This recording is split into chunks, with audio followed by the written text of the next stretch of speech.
Good evening, and welcome to The Way Out Show.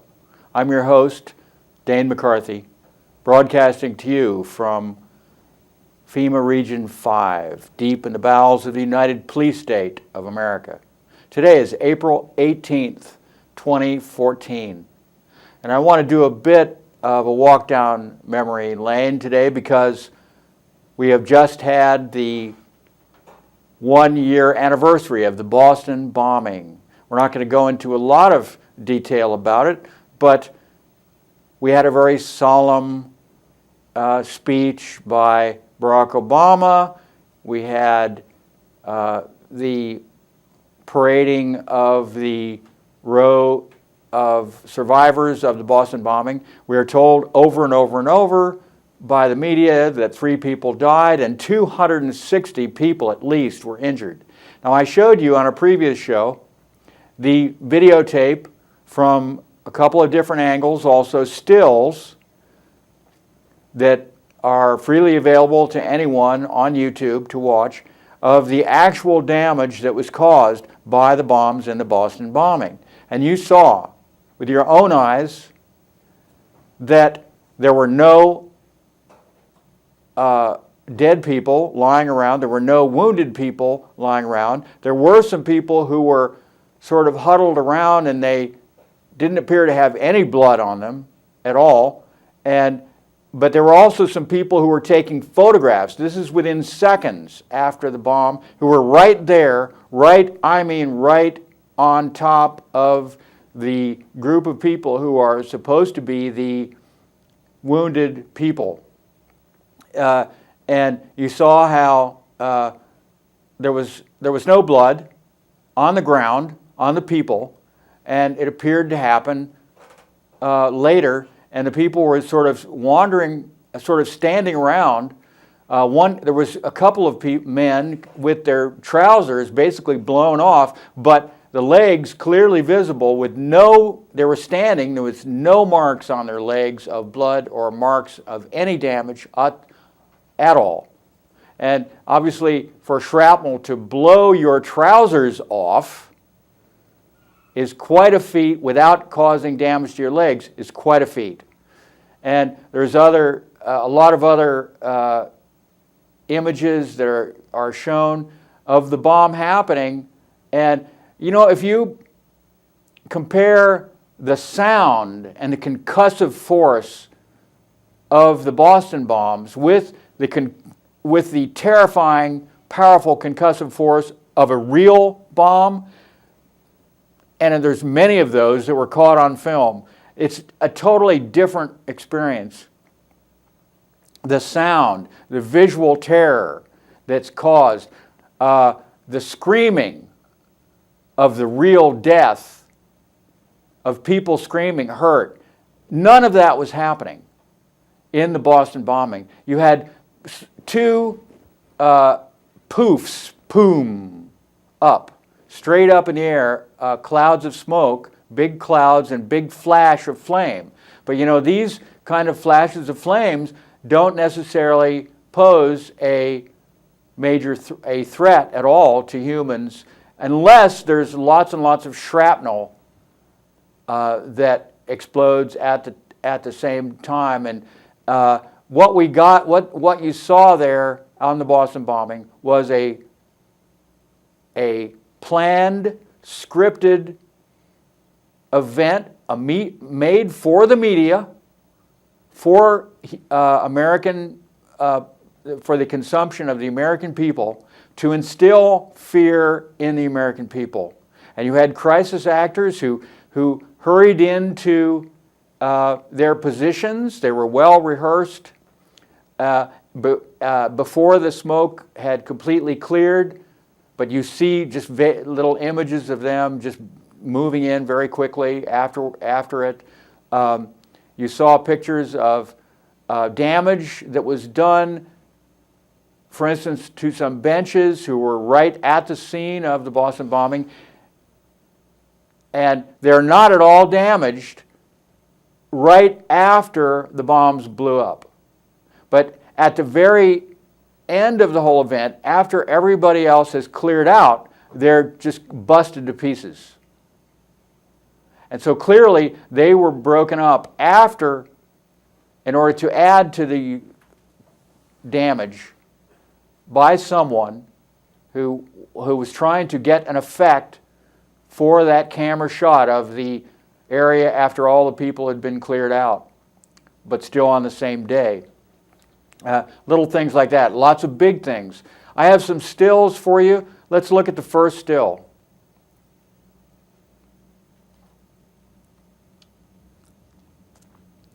What we're going to look at is Jeffrey Bauman, who supposedly lost both of his legs on that day, and then waited around and was ignored by people while he's writhing on the ground with both legs gone.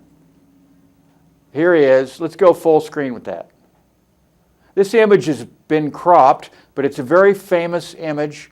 And what has been cropped are the bloody remnants of his legs, both of them, which are gone. But you can see bones sticking out. And it has been posited by many people that what really happened, and we have evidence for this, was that this man in his 20s is not actually Jeffrey Bauman at all, but is a double amputee. Now, Jeffrey Bauman is also a double amputee, but it's not the same guy. He looks a little bit similar to Jeffrey Bauman, but notice the hair, the way his hair looks. He has curly hair, and but this guy has been actually identified as an Iraq veteran who lost both of his legs. He's a military guy. I think he's a lieutenant. I forget his name. But you can see clearly in this picture the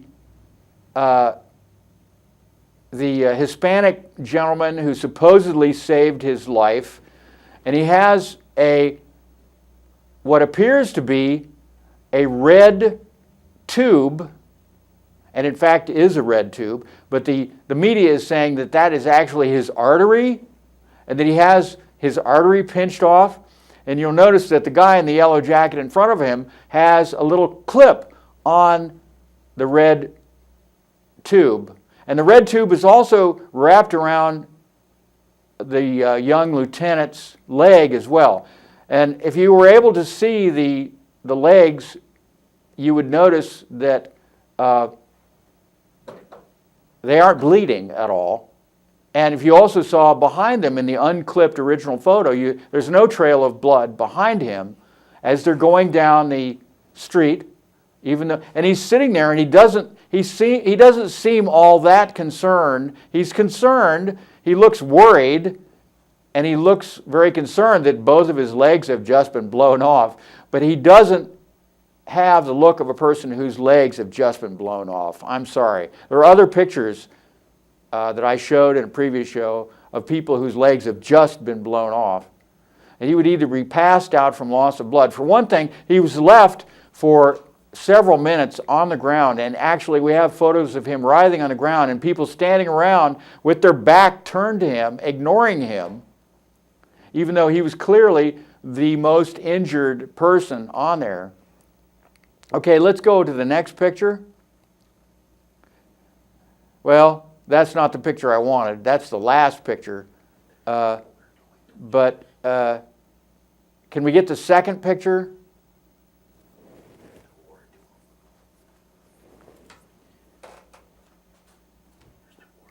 Can't get it?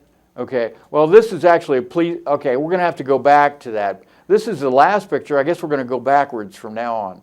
This is a police officer who is recovering, and he was supposedly shot during the huge shootout. He probably was really shot during the shootout that in which the brother of the suspect, who was actually the main suspect, was killed and run over, supposedly by his brother, his own brother, in a stolen car. But we have eyewitness evidence to show that these kids, the two young brothers, were not shooting back. They did not have guns. They were yelling, "We didn't do it," and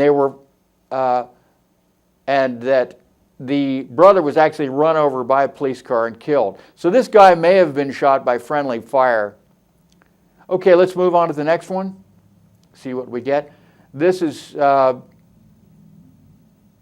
think, one of the amputees getting, a lot of the amputees, so the survivors of the Boston bombing, some of them particularly, have been getting a lot of money from their websites where people can donate to them, and they've been doing a lot of public appearances of propaganda purposes. Let's move on to the next one. This is Mary, and I can't think of her last name. She's a black woman who lost a part of her foot, supposedly, but her behavior right after the Boston bombing itself is extremely strange. She appears to be shielding Jeffrey Bauman, or the guy who was pretending to be Jeffrey Bauman, who's lying on the ground, and there's another guy working on him. So she is shielding him. She's lying there, and she's making hand signals in various photographs to someone else off camera. And she doesn't appear to be hurt particularly. And she was actually removed from the scene before Jeffrey Bauman was, which is very strange. Let's move on to another picture of her. This is her walking out of the hospital, and she, I believe, she was one of the crisis actors hired to do the job of playing the role of a victim of a bombing. Okay, let's move on to the next one. This is the other Jeffrey Bauman. This is the real Jeffrey Bauman, the one that has actually reaped the rewards, the monetary rewards and the propaganda with rewards from the adulation of being the most famous of all the victims of the Boston bombings. The guy that didn't just lose one leg or part of a foot, but actually lost both legs, and was quite chipper within a matter of a couple of weeks and going out and making public appearances after the Boston bombing, after losing both his legs. In reality, of course, this guy actually lost his legs before that, a couple of years before that. And wheeling him in the wheelchair famously is the Hispanic gentleman who supposedly saved his life, who actually didn't get there right after it happened at all, but was sort of a latecomer to the whole show that was being put on in Boston on that day. And the amazing thing, too, is that they wheeled him. You saw the first photograph of wheeling him like a block and a half. And why they didn't bring the ambulance right up to the bombing site. There was a whole line of ambulances waiting. They were never needed.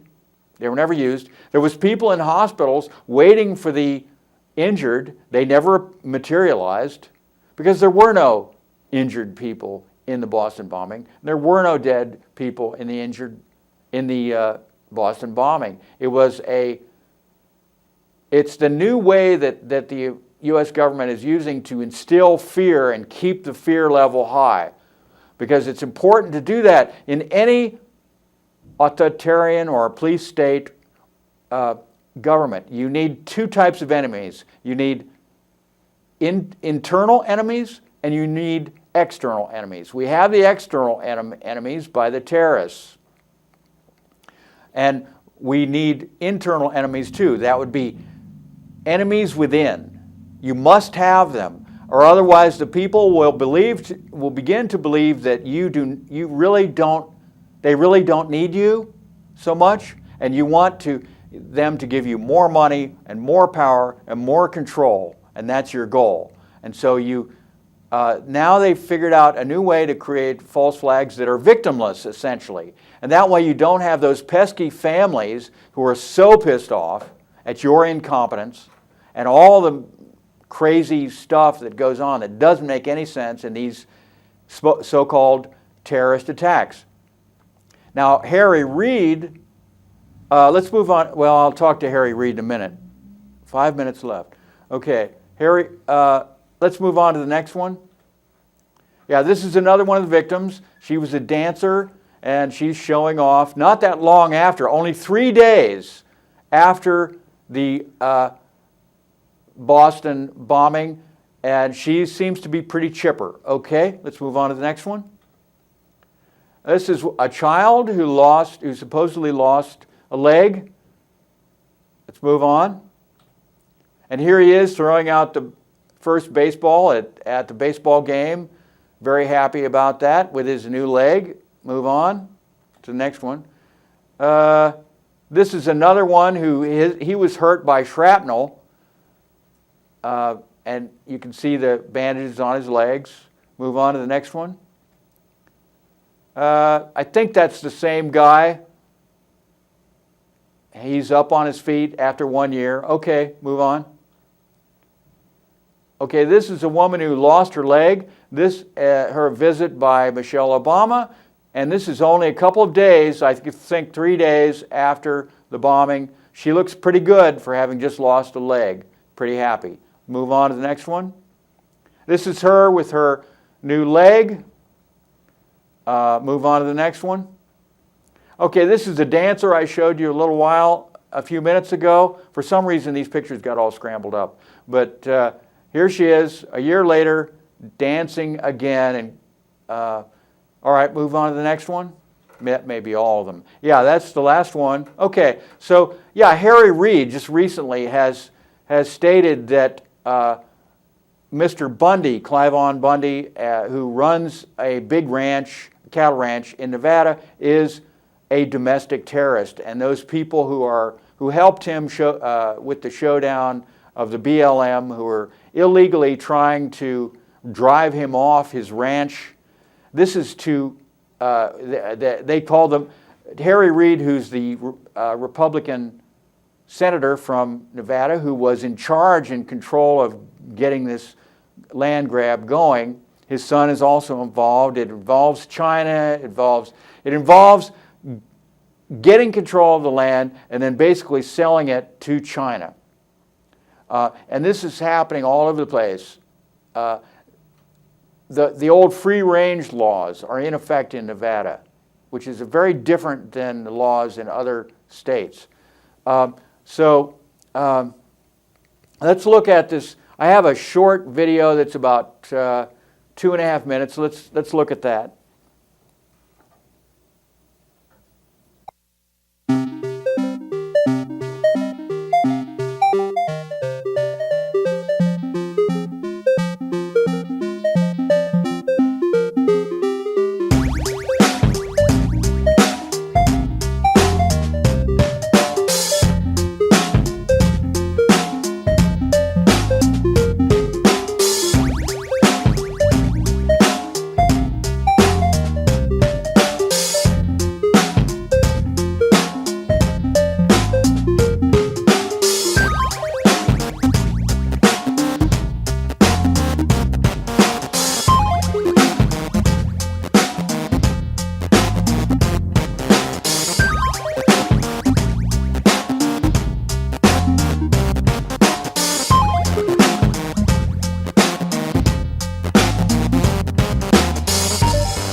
What you just saw was a new little video that was made about the discovery that we have excellent news concerning the Sandy Hook Newtown tragedy, and that is that those kids who we thought were dead are apparently still alive, because every one of those little images that you saw two photos at the bottom of the screen. The one on the left was the image that was one of the images that was given out about to give a face to the name of a child who was killed at Newtown, the Sandy Hook Elementary School, by Adam Lanza.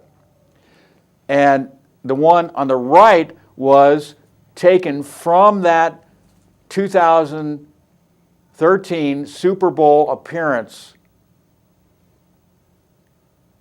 by that choral group, and the name of that choral group is the Sandy Hook Elementary Newtown Choral Children's Chorus. That's approximately the name, the Newtown Children's Chorus. So we have really good news. The kids are not dead. The 20 children were not killed at Newtown, because here we have it, and the similarity between those faces, they're very, very similar. And I think that with all those kids, you can clearly see that these are the same kids. A couple years older, maybe 2, 3, 4 years older even, but very clearly the same children. And you have to wonder with Adam Lanza as well. Adam Lanza has a brother, and the pictures that are used for Adam Lanza are actually, this has actually also been proven, are actually just old pictures of the brother, but from a few years older. So Adam Lanza, per se, really never even existed. And so this is just an example of how the reality is being created for us, and that the media is so controlled that it just cannot go there. It cannot go to the truth. Because if that were to happen, if this video or others like it that are all over the internet were actually aired on mainstream media, the people who did it would be instantly fired. It doesn't matter if it's the truth and it's the good news that the kids are still alive, but it would never happen, because we live in a controlled reality. Okay, so that's all for today. What I'm going to do is give you just a new look at the Newtown Elementary School so-called mass shooting, and just going to raise a few points, and I'm going to sign off for today. So I will see you next week. So guys, you can just go ahead and roll the movie.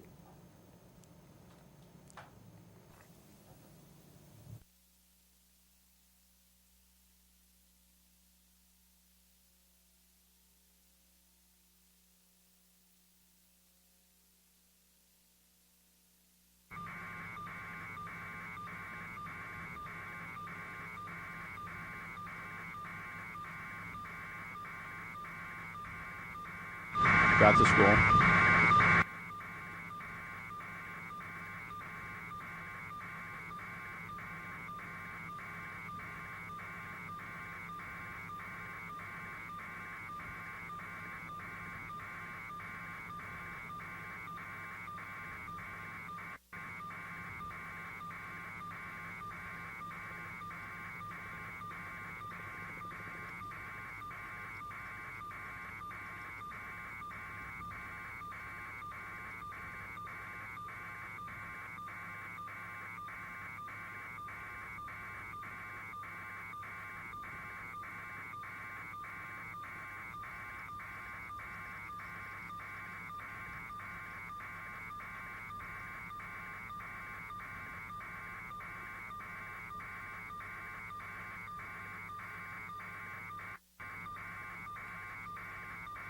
It's Reggie.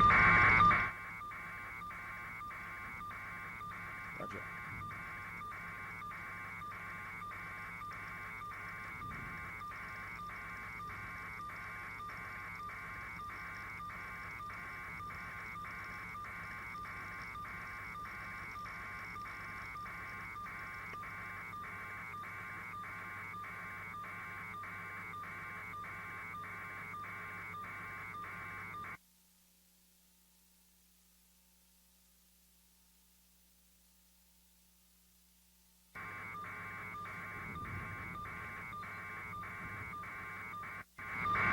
Yes, I can hear you. Can you hear me?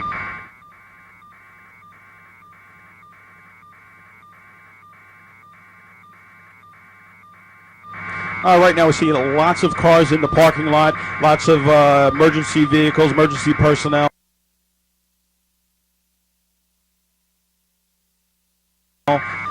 We do see one car over here that's kind of cordoned off. This is on the corner of the school. Not sure what that's all about, but I'm sure this most likely has to do with this shooting. What I've been looking around for, trying to see if I can see any of the children outside, maybe from them where they were evacuated, but I don't see them. I'm sure they have them inside safe someplace. But a lot of personnel out here with weapons, fire department, just a chaotic scene right now.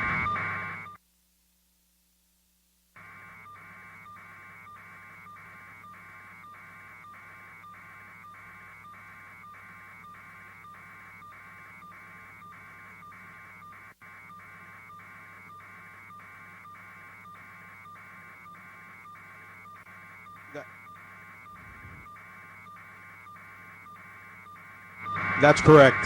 For some reason, they have this off. Being a retired police officer, I can tell you, if they have this cordoned off, this has most likely has something to do with this incident. This is very close to the main entrance of the school. We also have the main entrance of the school also cordoned off as well. And we have a lot of the police officers here taking a real close look at this car right now. It looks like they have a dog in there as well.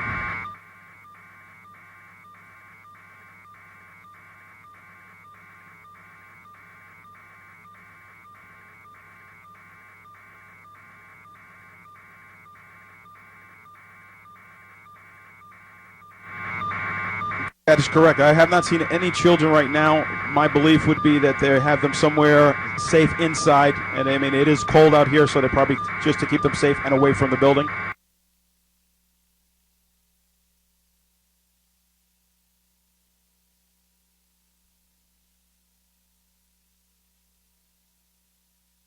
And then right after that, you actually lock yourselves in. Then we raced into my supply closet and pulled the door closed. And you were there for the next 4 hours? Nearly, yeah. It was 1:15.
It's definitely a very rural area, very small town. I can see as I look out my window some other schools in the area, probably the high schools in this area. But really not much, a lot of trees. The main highway over here is 84, but that's really about it.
Just this year, Sandy Hook Elementary School put into place a security plan, making it mandatory for visitors to ring a doorbell and only be let in if staff recognized them through the video monitor.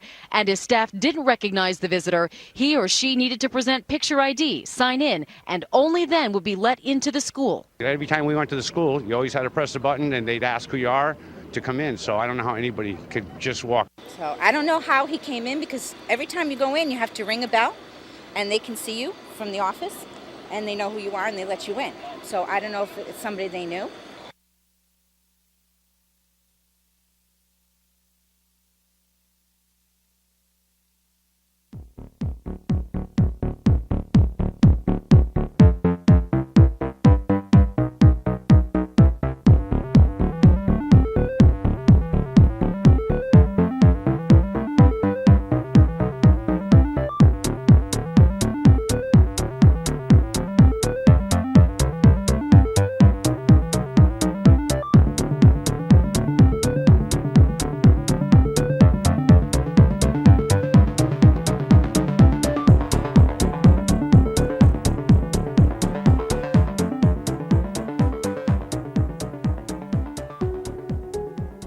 There's no picture of him in the Newtown High School yearbook, just his name listed among other students described as camera shy.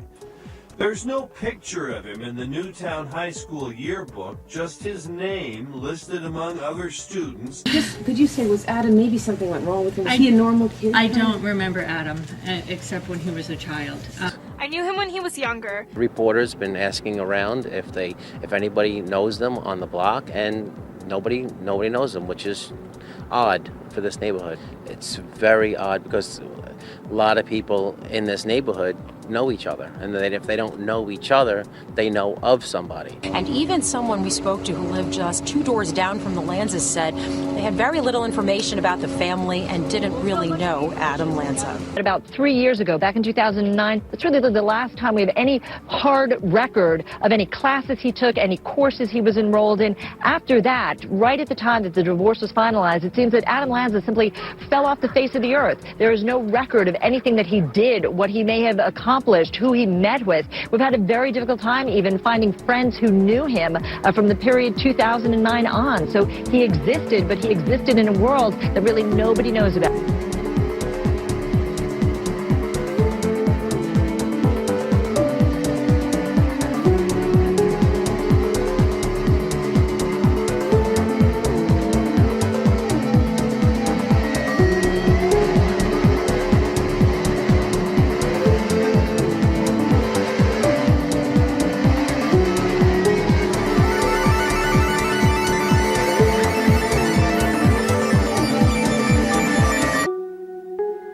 But you know what's so crazy about Adam Lanza is he appears to have fallen off the grid. There are basically 3 years that are unaccounted for. The last time there's any record of him was back in 2009 when he was a student at a local university here, and he was taking several classes there. But after that, 2009, he just sort of falls away. So nobody really knows or understands what he was doing over the last couple of years. And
Lanza destroyed his computers before he drove to Sandy Hook Elementary School on Friday.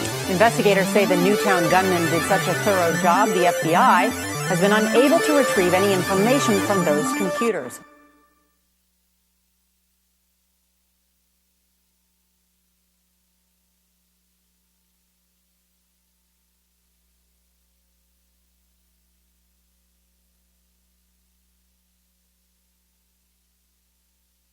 This continues to be a very complex investigation, and there's a lot of contradictory information out there, but there is some new information this morning from a couple of federal officials and state officials. They say now that there were actually 4 handguns recovered inside the school, not just 2, as we were initially told. 4 handguns, and apparently only handguns, that were taken into the school. We knew that Adam Lanza, the man said to be the gunman here, also had a assault-style, AR-15 style rifle that he had taken to the school that was in the car he drove there, his mother's car. But we've been told by several officials that he left that in the car.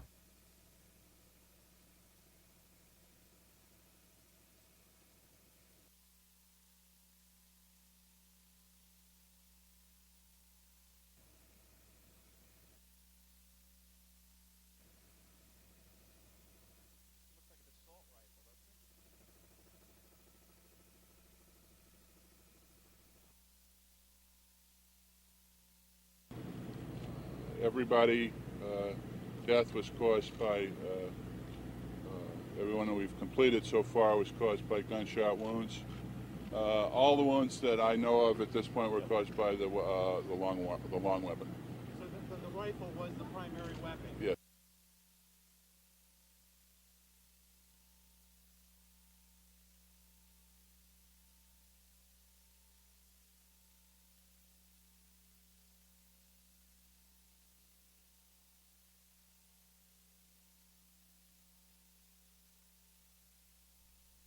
Did the gunman kill himself with the rifle? No. I don't know yet. I'll examine him tomorrow morning. Can you describe, you said you did 7 personally. What these kids looked like when they came to you? What were they wearing? Can you describe what they're wearing kid stuff. Doctor, the children that you autopsied, where on the bodies were they wearing? All over. Can you just, real quickly, you said, did they set up a tent in the parking lot? It wasn't a tent. It was this magnificent thing.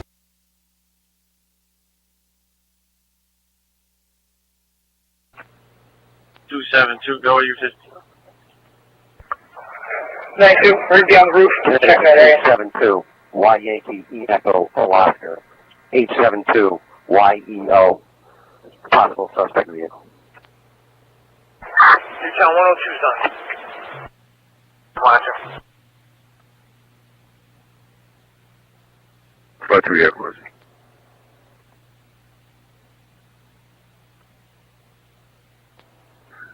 Run the operator.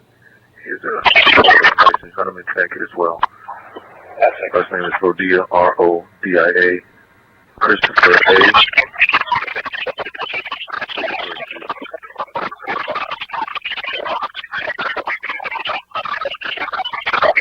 August 6th, 69.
To a live news conference now, Lieutenant Paul Vance. Is on scene and begun their work. Honestly, the primary and first and foremost thing we've got to get done is the identification of all the deceased. We have to do it legally by law, and we don't do it properly. We have to do it legally by law, and we don't do it properly. We have to do it legally by law, and we don't do it properly.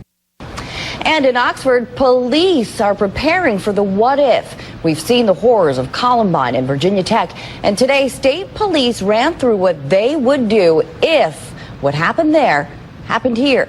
Fox 61's Jim Altman has more on the training troopers hope they'll never have to use. By air and on the ground. The subject is now barricaded with a revolver. There's no other hostage. First responders are taking aim at reality. Stop, look down, make sure no IDs. The blood is fake, but the lesson is real at Oxford High School. More coming out. More coming out. Today, the state police staged an active shooter drill on a grand scale. In the back of your mind, you always have Columbine. This is an opportunity for the Connecticut State Police to take the training that we have and integrate it with other first responding agencies. In a real event, we would have these resources deployed. From students and teachers to local police, everyone in town is playing a vital piece in the puzzle. He's heading out to east, northeast. The scenario, 2 armed men have stormed the building, injured students, and have hostages. Joining room, full here. Come up. We join the state police's highly trained TAC team as they search for the assailants. In 21st century policing, the first responders are trained now to react to the situation, to not only react, but to actively get involved in stopping the aggression. This is the largest exercise of its kind ever put on in the state. Over 150 police, EMS, and firefighters. It's about everybody coming together, working together, and making everything go well and make sure everybody that is involved in the incident is safe. The advised hostage has been recovered by EMS. Roger. And today, through this chaos, the goal is cohesion. It went almost flawless. There were a couple bumps in the road, and you expect that in any drill situation, but it's a learning experience. Advised hostage has been recovered by EMS. Roger. And today, through this chaos, the goal is cohesion. It went almost flawless. There were a couple bumps in the road, and you expect that in any drill situation, but it's a learning experience. I don't want to get into the details of it. Suffice it to say that the medical examiner has been on the scene with all the proper personnel, and they'll do what needs to be done. And again, primarily what we're looking at right now is the positive ID, so we can give some closure to people. I'm here to promote it. Hope it's a sold-out show. But I don't want anyone's expectations to be too high as to what my performance will be. Oh, no. My managers told me that I can't do that until the night of the performance, which is tonight. We're being assisted by the Newtown Police, the local police, federal agencies are helping us. This is an opportunity for the Connecticut State Police to take the training that we have and integrate it with other first responding agencies. We've got to answer the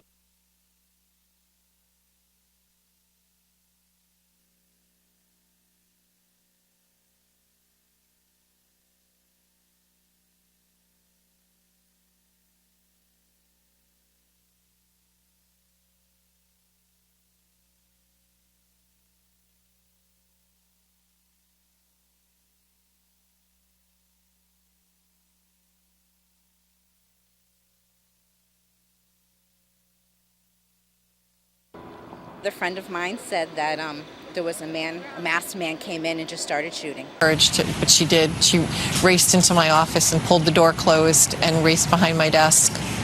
And then we pulled the phone off my... God's grace was able to...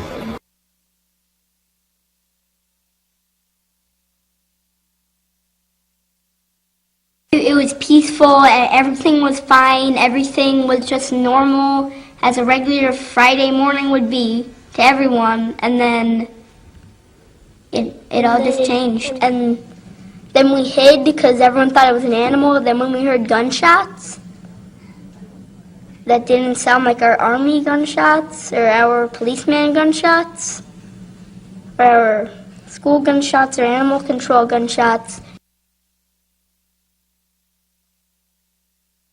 We all hid into my teacher's office, and everyone was quiet, and my teacher, she saved the life, and she called Mr. Gunn, her husband, and he called the police. And when the policemen came in to get us, he told us to close our eyes, and like on the picture on the news,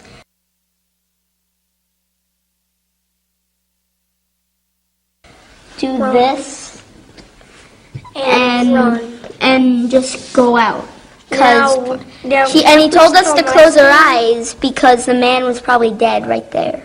I don't know what kids got hurt. I just heard that a lot of kids got hurt.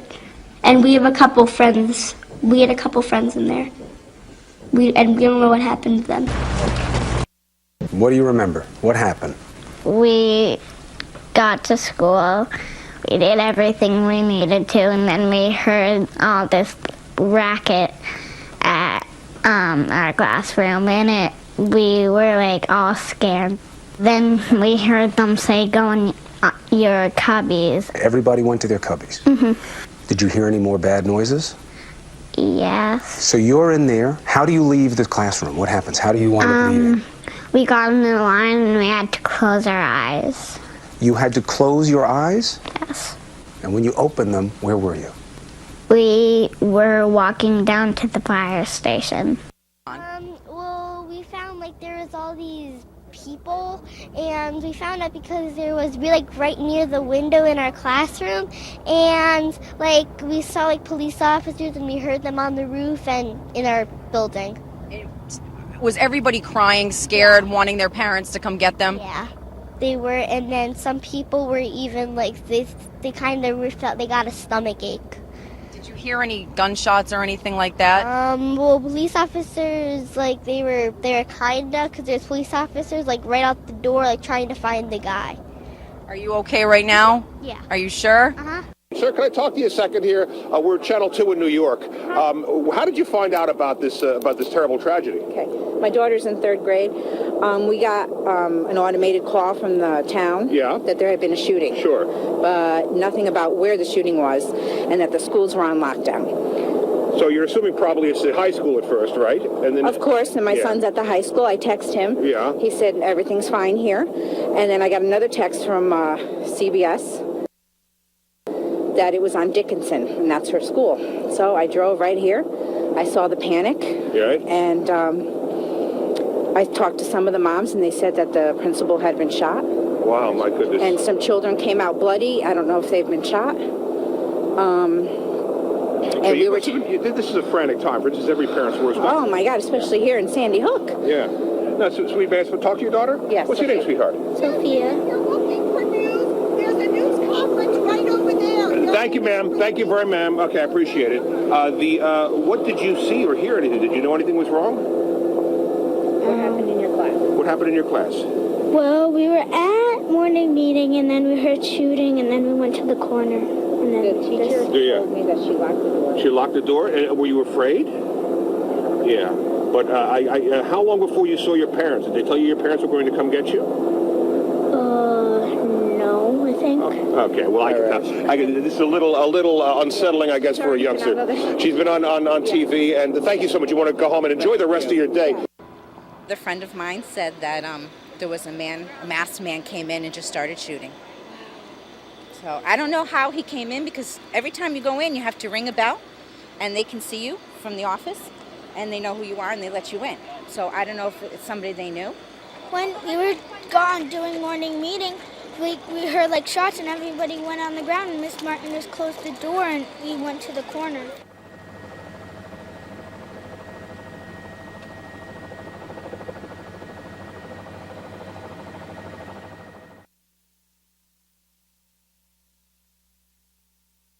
Earlier today, a tragedy of unspeakable terms played itself out in this community. Lieutenant Governor and I have been spoken to in an attempt that we might be prepared for something like this playing itself out in our state. Lieutenant Governor and I have been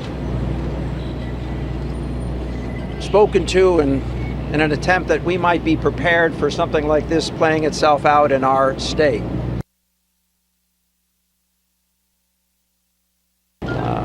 Lieutenant Governor and I have been spoken to in an attempt that we might be prepared for something like this playing itself out in our state.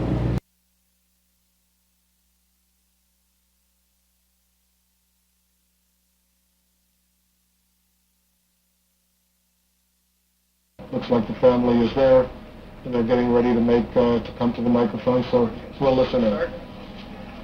Okay.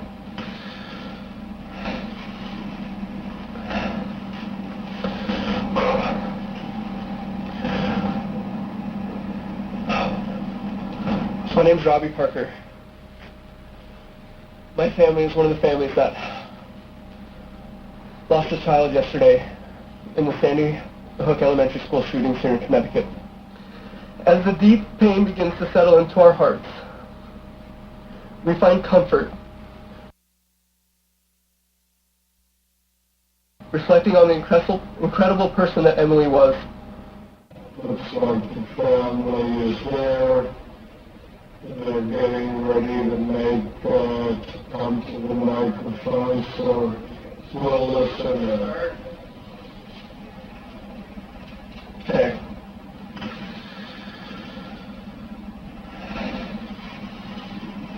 Although she does not appear in any of the class photos, the media claims that 6-year-old Emily Parker on the right was shot in the Sandy Hook massacre. Here she is shown with her parents along with her 3- and 4-year-old sisters.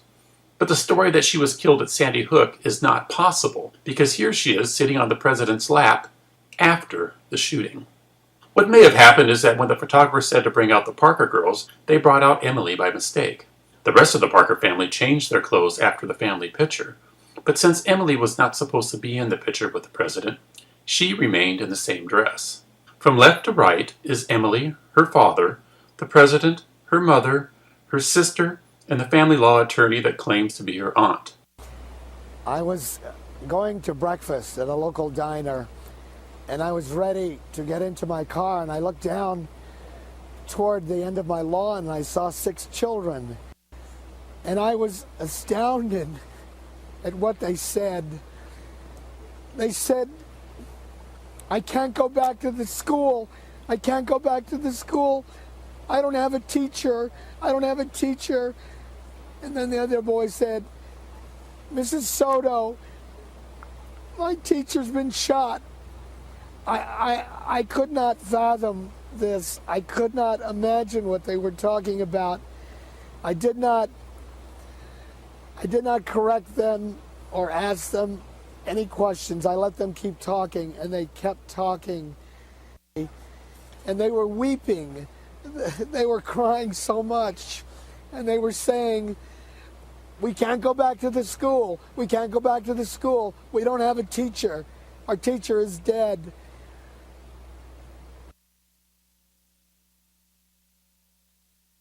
And they were just sitting right here. And they were sitting in a nice little way, like in a circle, like in a little reading group. And I couldn't imagine what happened to them. And the teacher said, the bus driver said, there's been an incident. So I said, come on inside, come on inside. And we walked up my driveway, and I took them inside the house. What did you hear them saying while they were down here? They were just crying. They were just crying. They didn't say much. I did not know what happened. They didn't really say much about it until they got in the house. They looked mortified.